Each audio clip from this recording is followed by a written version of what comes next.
नमस्कार मित्रों, एक बार फिर से आप सभी का बहुत बहुत स्वागत है अपने YouTube channel job learn grow में। साथियों, आज हम आपको इस वीडियो में बताने वाले हैं कि 20 लाख करोड़ रुपए जो केंद्र सरकार के माध्यम से घोषणा की गई है, वो किन किन को कितने कितने रुपए दिए जाएंगे और कौन कौन सी नई योजनाएं लागू होगी।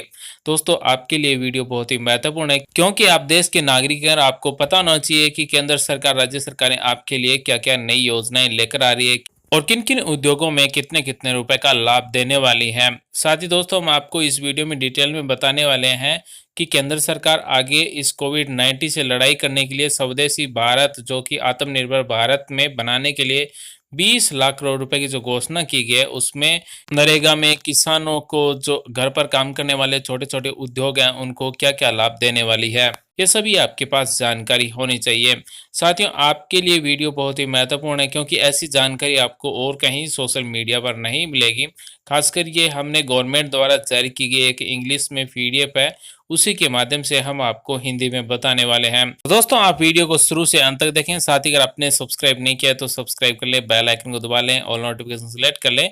इस वीडियो को लाइक करें, अपने दोस्तों के साथ भी शेयर करें। तो सबसे पहले हम बात करने वाले हैं किसानों के बारे में। केंद्र सरकार ने जो 20 लाख करोड़ रुपए की जो आर्थिक पैकेज की घोषणा की गई है, उसमें किसानों को कितने रुपए लाभ दिए जाएंगे। किसानों और ग्रामीण अर्थव्यवस्था को प्रत्यक्ष सहायता प्रदान की जाए। साथ ही 4.22 लाख करोड़ रुपए के कृषि ऋण वाले 3 करोड़ किसानों ने 3 महीने के ऋण अधीस्थगन का लाभ उठाया। साथ ही 1 मार्च से 31 मई 2020 तक के लिए फसली ऋण पर ब्याज, उपकर और शीघ्र चुकौती प्रोत्साहन 25,000 करोड़ रुपए की ऋण सीमा के साथ 25 लाख नए किसान क्रेडिट कार्ड स्वीकृत किए हैं। यानी कि 25,000 करोड़ रुपए की ऋण सीमा के साथ 25 लाख नए किसान क्रेडिट कार्ड स्वीकृत किए गए। यानी कि 25 लाख नए किसानों को लाभ मिलेगा किसान क्रेडिट कार्ड के माध्यम से। साथ ही फसली ऋण अगर आपने लिया है तो उसकी डेट है वो लास्ट डेट बढ़ाकर 31 मई 2020 तक कर दी गई है। आगे हम बात करने वाले हैं अगली योजना के बारे में, अगली घोषणा के बारे में। तो साथियों, ये भी घोषणा किसानों और ग्रामीण अर्थव्यवस्था को तरलता सहायता प्रदान करने के लिए की गई है। कृषि में 86,600 करोड़ रुपए के 63 लाख ऋण 1/3/2020 से 30/4/2020 के स्वीकृत किए गए। यानी कि मात्र 1/3/2020 से लेकर 30/4/2020 के बीच में 63 लाख ऋण स्वीकृत किए गए। वहीं मार्च 2020 में सहकारी बैंकों और क्षेत्रीय ग्रामीण बैंकों को नाबार्ड द्वारा प्रदान की गई 29,500 करोड़ रुपए की पुनर्वृत्ति की गई है। साथ ही ग्रामीण अवसंरचना के लिए मार्च 2020 के दौरान ग्रामीण अवसंरचना विकास निधि के तहत 4,200 करोड़ रुपए की सहायता दी गई है। साथ ही मार्च 2020 से राज्य सरकार की संस्थाओं को कृषि उपज की खरीद के लिए मंजूर किए गए 6,700 करोड़ रुपए की कार्यशैली पूंजी की सीमा है।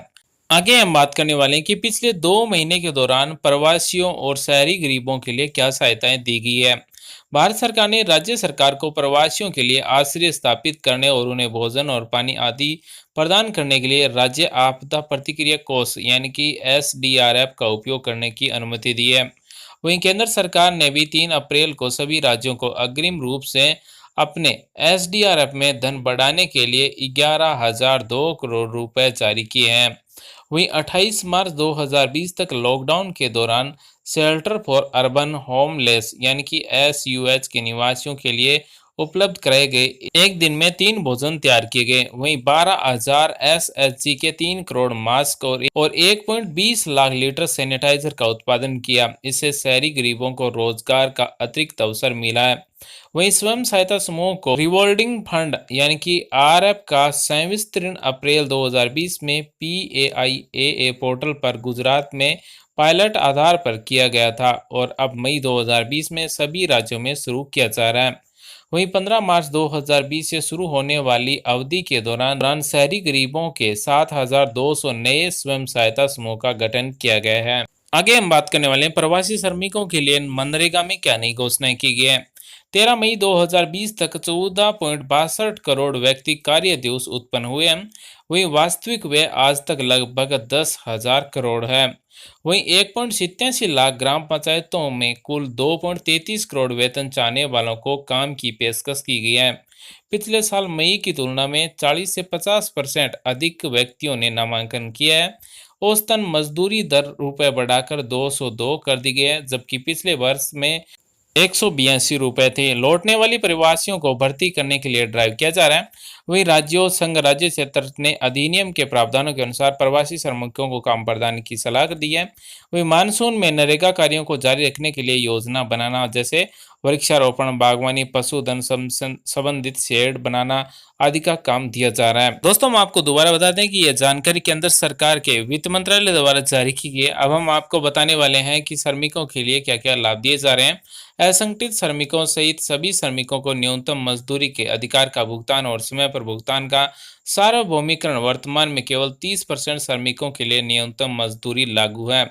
शुरू की गई राष्ट्रीय तल मजदूरी की वैधानिक अवधारणा न्यूनतम मजदूरी में क्षेत्रीय असमानता को कम करेगी। साथ ही न्यूनतम मजदूरी का निर्धारण सरल, न्यूनतम मजदूरी की दर और बेहतर अनुपालन के लिए अग्रणी होगी। सभी श्रमिकों के लिए नियुक्ति पत्र या औपचारिकता को बढ़ावा देगा। कर्मचारियों के लिए वार्षिक स्वास्थ्य जांच होगी।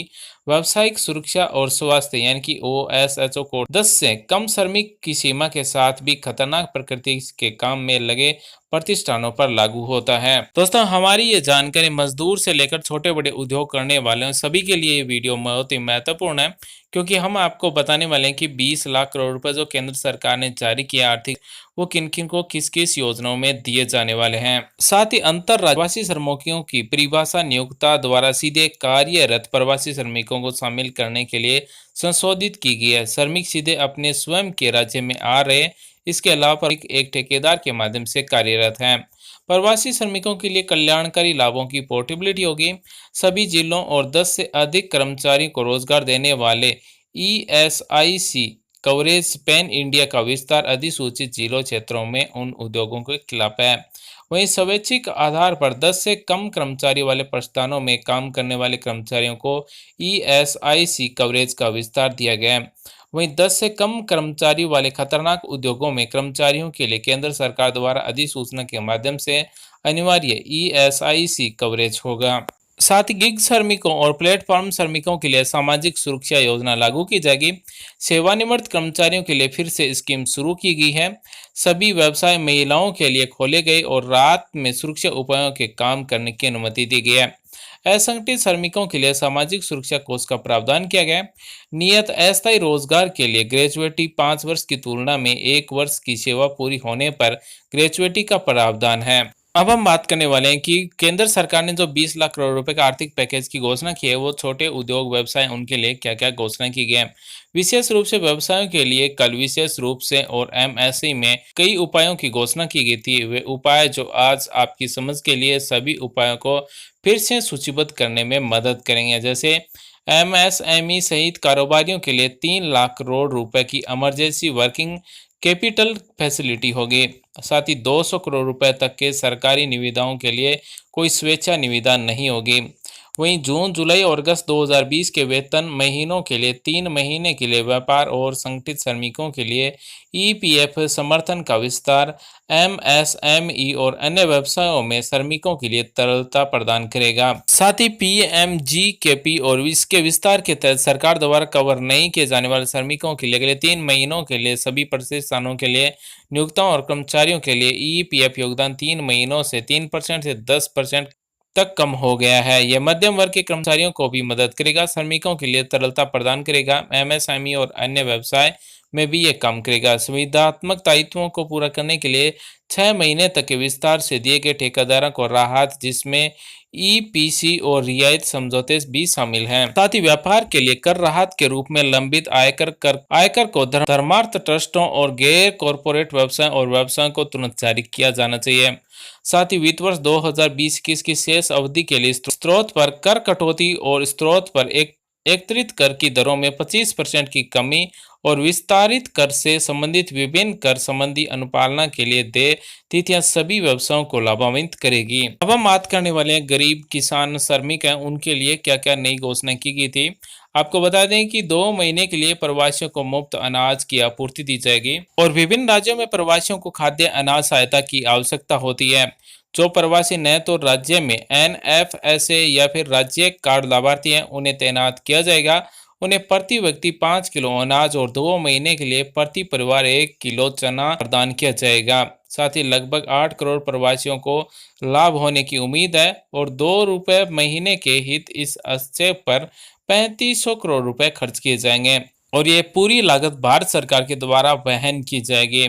कार्यान्वयन प्रवासियों की पहचान और पूर्ण वितरण और विस्तृत दिशा निर्देश प्रदान करने के लिए जिम्मेदारी सारी राज्य सरकार होगी। इसी के साथ आगे हम बात करें तो मार्च 2021 तक भारत में किसी भी उचित मूल्य की दुकान से सार्वजनिक वितरण प्रणाली यानी कि राशन तक पहुंचने के लिए प्रवासी को सक्षम करने के लिए प्रौद्योगिकी प्रणालियों का उपयोग किया जाएगा, जैसे one nation one ration card 31 मार्च 2021 तक लागू कर दिया जाएगा। यानी कि मार्च 2021 में one nation one ration card लागू हो जाएगा और आप यानी कि आप किसी भी राज्य में कौन से भी जिले से राशन ले सकेंगे। साथ ही प्रवासी परिवार अन्य राज्यों में भोजन का उपयोग करने में सक्षम नहीं है। यह योजना एक प्रवासी लाभार्थी को देश में किसी भी उचित मूल्य की दुकान से सार्वजनिक वितरण प्रणाली का उपयोग करने में सक्षम करेगी। जैसे 20 राज्यों में शुरू की गई इंट्रा स्टेट पोर्टेबिलिटी शुरू की गई है। पीएम की प्रौद्योगिकी संचालन प्रणाली का सुधार एक हिस्सा है। पीडीएस आबादी के 83% को कवर करने वाले 23 राज्यों में 67 करोड़ लाभार्थी को अगस्त 2020 तक राष्ट्रीय पोर्टेबिलिटी द्वारा कवर किया जाएगा। वहीं मार्च 2021 तक 100% राष्ट्रीय पोर्टेबिलिटी प्राप्त की जाएगी। आगे हम बात करने वाले हैं प्रवासी श्रमिक या फिर शहरी गरीबों के लिए किफायती किराया आवास परिसर यानी कि ARHC। यानी कि इसके तहत आप अगर शहरी गरीब हैं या फिर प्रवासी श्रमिक हैं तो आप किफ़ायती दरों पर किराए पर आवास ले सकते हैं। प्रवासी श्रमिक या फिर शहरी गरीबों को किफ़ायती किराए पर मकान प्राप्त करने में चुनौतियों का सामना करना पड़ता है। सरकार प्रवासी मजदूरों शहरी गरीबों के लिए PMAY के तहत ये योजना शुरू करेगी, जिसके द्वारा सस्ती किराए पर जीवन यापन की सुविधा प्रदान की जाएगी। वहीं रियायतों के माध्यम से PP मोड के तहत शहरों में सरकारी वित्त पोषित आवासों को अफोर्डेबल रेंटल हाउसिंग कॉम्प्लेक्स यानी कि ARHC में परिवर्तन करेगा। विनिर्माण इकाइयों, उद्योगों, संस्थानों अपनी निजी भूमि पर अफोर्डेबल रेंटल का हाउसिंग कॉम्प्लेक्स ARHC विकसित करने और संचालित करने के लिए तथा सस्ती किराया आवास परिसरों को विकसित करने और संचालित करने के लिए इसी तरह की तर्ज पर राज्य सरकार की एजेंसियों, केंद्र सरकार के संगठनों को सक्रिय करना मंत्रालय विस्तृत दिशा निर्देश जारी करेगा। आगे हम बात करने वाले हैं रोजगार के बारे में, जहां साथियों CAMPA फंड का उपयोग कर 6000 करोड़ रुपए का रोजगार मिलेगा। हमारे नागरिकों के लिए रोजगार के अवसर पैदा करने की बहुत ही जरूरी आवश्यकता है। क्षतिपूरक वनीकरण प्रबंधन और नियोजन प्राधिकरण CAMPA की स्थापना प्रतिपूरक वनीकरण कोष अधिनियम 2016 के तहत की गई है। जल्द ही 6000 करोड़ रुपए की योजनाओं को मंजूरी दी जाएगी। राज्य सरकारों द्वारा उपयोग की जाने वाली निधि शहरी क्षेत्रों सहित वनीकरण और वृक्षारोपण कार्य, कृत्रिम उद्यान सहायता प्राप्त, प्राकृतिक उद्यान, वन प्रबंधन, मिट्टी और नमी संरक्षण कार्य, वन संरक्षण, वन और वन्य जीव संबंधी बुनियादी ढांचा विकास, वन्य जीव संरक्षण और प्रबंधन आदि शहरी, अर्धशहरी, ग्रामीण क्षेत्रों में रोजगार के अवसर पैदा करेगा। और इसमें जॉब की जो अपॉर्चुनिटी रहेगी वो आदिवासियों की रहेगी। आदिवासियों को रोजगार के अवसर मिलेंगे। साथ ही लघु और सीमांत किसानों के साथ अपर्याप्त वित्तीय संसाधन जैसे कि RRB और ग्रामीण सहकारी बैंक क्रेडिट के मुख्य स्रोत हैं। नाबार्ड ग्रामीण को-ऑप बैंकों और RRB की फसल ऋण आवश्यकता के लिए 30,000 करोड़ रुपए के अतिरिक्त पुनर्वित्त समर्थन का विस्तार करेगा। यह इस वर्ष के दौरान सामान्य पुनर्वित्त मार्ग के माध्यम से नाबार्ड द्वारा प्रदान की जाने वाली 90,000 करोड़ रुपए से अधिक है। 33 राज्य सहकारी बैंकों, 351 जिला सहकारी बैंकों को 43 RRBS को उनके ऋण के आधार पर नल पर उपलब्ध फ्रंट टेप सुविधा मिलेगी। साथ ही लगभग 3 करोड़ किसानों को लाभान्वित करने के लिए ज्यादातर छोटे और सीमांत किसान हैं। फसल कटाई, रबी और वर्तमान खरीफ की आवश्यकता पूरी करने के लिए मई जून में नाबार्ड के माध्यम से किसानों के लिए 30,000 करोड़ रुपए अतिरिक्त आपातकालीन कार्यशील पूंजी निधि, 2 लाख करोड़ रुपए किसान क्रेडिट कार्ड के माध्यम से 2.5 करोड़ किसानों को रियायती ऋण दिया गया है। साथ ही किसान क्रेडिट कार्ड के माध्यम से PM किसान लाभार्थियों को रियायती ऋण प्रदान करने के लिए विशेष अभियान चलाया जाएगा। मछुआरों और पशुपालन किसानों को भी इस अभियान में शामिल किया जाएगा। ये ऐसे किसानों को रियायती ब्याज दर पर संस्थागत ऋण तक पहुंच प्राप्त करने में सक्षम करेगा।